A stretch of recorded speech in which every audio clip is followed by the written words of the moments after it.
but it's something that you're supposed to be like a custodian of it while it's within your mouth. I'm interested between the relationships between language and power. When you think of an orator like Enoch Powell, or a populist and accessible political figure like Nigel Farage, who sort of in a bland and bleak political landscape, even the sort of rough edges of dog-end charisma and beery affability seem like a kind of a sort of nuanced sort of pleasantness.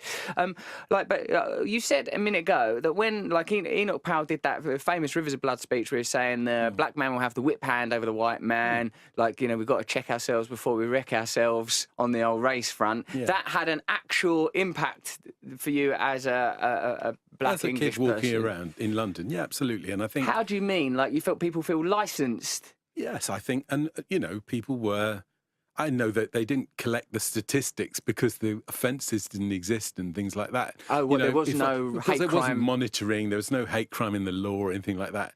So, when I'm walking home for lunch from school or whatever, and I get roughed up by these kids who see me coming down the street, and I mean, these are routine aspects of city life, but I feel that, like what happened in the summer, there's a sense that the boundaries of what is permissible to say and what is permissible to show about your feelings that you might normally keep politely out of vision, that boundary moved during that time. I see. We moved towards what became permissible as what might be called open racism, that people feel that there was certain kind of language became legitimised, certain kind of opinions and fears became legitimised, would you say? Oh, yes, I think that's true, although if I was to start rehearsing them now, you wouldn't recognise it as a racism that was sayable today. For example...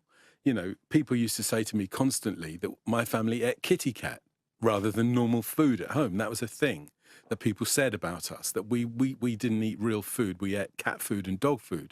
Well, obviously my parents are vegetarian, so I wasn't eating any meat at all. But the point is that the repertoire of racial imagery in the mid-60s was very different to the one that we encounter. Well, there's almost today. a sort of a quaintness, a tweeness to that kind of racism, but but it's a recognisable trope in when you sort of consider some of the discourse in popular newspapers around halal food and the way that Muslims are like, oh, halal, they're animals, they kill their food in a weird way. At the same time, I remember there was a case a few years ago of some man who kept attacking people of Asian heritage.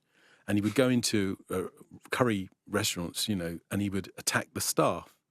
And the judge, one of the things that the judge, I don't remember the date, but I've got a cutting somewhere. The judge said to him, well, I'm afraid I'm going to put you under an order which forbids you from going into said establishment. And he said, well, where am I going to eat? Where am I going to eat from? He should have thought about that before he was so racist. Come on, mate, I love a curry.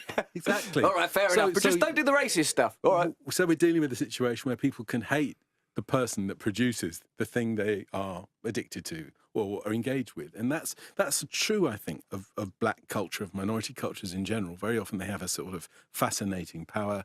Look at the culture around music or other things like that. People can love the music, but not always like the people that produce the music. I went to the post office to pick up a parcel, and there was a queue. There's always a queue.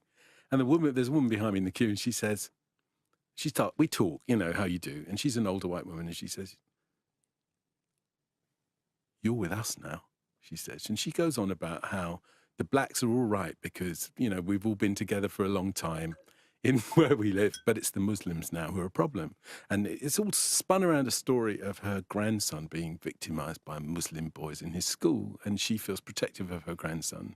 And she, in the way that she articulates her desire to keep him safe, she starts to make it very, very clear to me that the term Muslim has become a kind of racial category in her mind. And I think that's a general problem. I think that Muslim is what we, in the English department, we call a racial trope, a way of speaking about a racial idea without invoking it directly. So Muslim has been racialized in that way. I suppose we could look back at previous times in the 20th century when the word Jew might have been racialized in that way. And people say, oh, it's just a religion. But actually, they don't mean that it's just a religion at all. It means that there's a whole cultural complex there, and maybe even a biological one that needs to be recognised. So what the significance of this remark from the woman in the post office, it sort of indicates that there's shifting inclusivity. Yeah.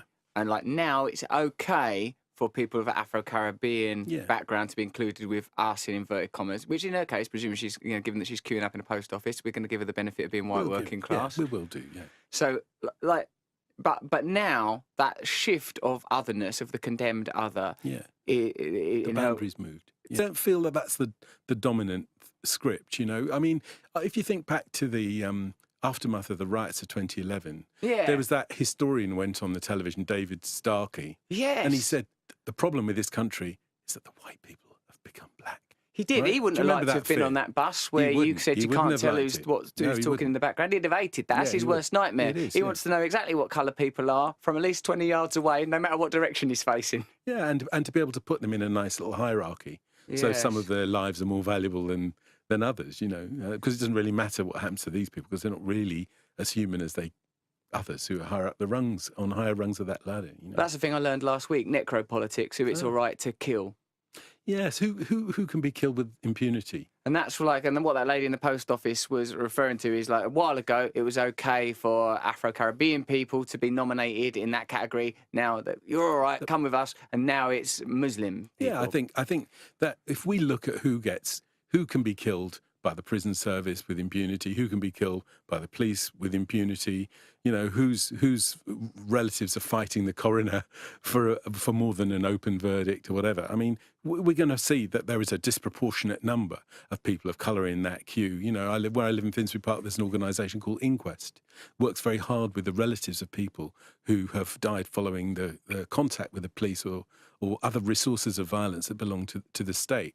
And there's much of that work to do, but we know that this isn't just about racism, actually, at that point. It's also about the routine machinery of a society which is still, although it's hard to talk about class, is still in a class configuration. It's still a class hierarchy. The thing that's been said to us all my life, I think, and I'm 61 now, all my life I've been told to go back to my own country.